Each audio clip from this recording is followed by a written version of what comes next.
Inside this speeding jeep sits a North Korean military soldier. Disillusioned by Kim Jong-un's policies, he makes a desperate decision to cross the border at full speed. He knows very well that this escape attempt will most likely end in death, or, at the very least, serious injury. So what kind of desperation forces someone to take such a deadly risk? We'll explain that shortly. But first, why is North Korea often called the world's largest open-air prison? And why is escaping alive considered nearly impossible? Welcome back to Mr. TV in North Korea. Leaving the country without permission is considered treason in the eyes of Kim Jong-un. The punishment ranges from life imprisonment to execution, even traveling from one province to another within the country, without official approval, is treated as a crime. Almost every human rights organization agrees that North Korea has one of the worst human rights records in the world. All men are required to serve at least 10 years in the North Korean military. There is no freedom of speech, and all media is completely controlled by the state. North Korea is one of the very few countries where entire families are punished for the crime of a single individual. In 2009, even a 2-year-old child was sentenced to life imprisonment simply because a Bible was found in the possession of his parents following any religion in North Korea is considered a crime. Foreigners are rarely allowed to enter the country, and even if permission is granted, they are monitored constantly, taken only to locations approved by the government, shown only what the regime wants them to see. In some cases, foreigners have even been killed for violating local laws. 1. Such case was Otto Warmbier, a U.S. citizen who visited North Korea in 2015. In 2016, he was arrested and accused of removing a government propaganda poster from his hotel room. For this alleged act, he was sentenced to 15 years in prison. Within a year, he fell into a coma while still in a North Korean prison camp. He was later sent back to the United States, where he died shortly after due to severe brain injuries. What exactly happened to him inside North Korea remains unknown. To this day, because of stories like these, North Korea is often described as a massive prison where people may appear free, but live like slaves. This is why many North Koreans constantly attempt to escape. However, escaping is anything but easy, largely because of North Korea's geography. To the west lies the Yellow Sea. To the east, the Sea of Japan, both heavily guarded by the North Korean Navy.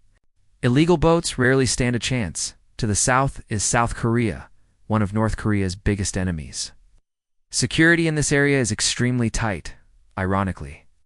South Korea is the best possible destination for defectors, not just because it is developed and free, but because South Korea considers all North Koreans as its own citizens. If someone successfully crosses the border alive, their life can completely change. But reaching South Korea alive is the real challenge.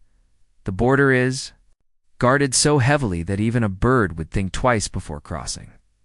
In 2017, a dramatic incident shocked the world. A North Korean soldier drove his jeep at full speed toward the South Korean border. North Korean guards opened fire. The soldier abandoned his vehicle and ran, but was shot multiple times. Miraculously, he managed to cross into South Korea.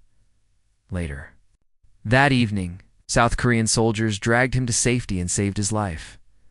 Many civilians have tried similar escape attempts. Most were killed on the spot. Others survived the crossing but later died from gunshot wounds.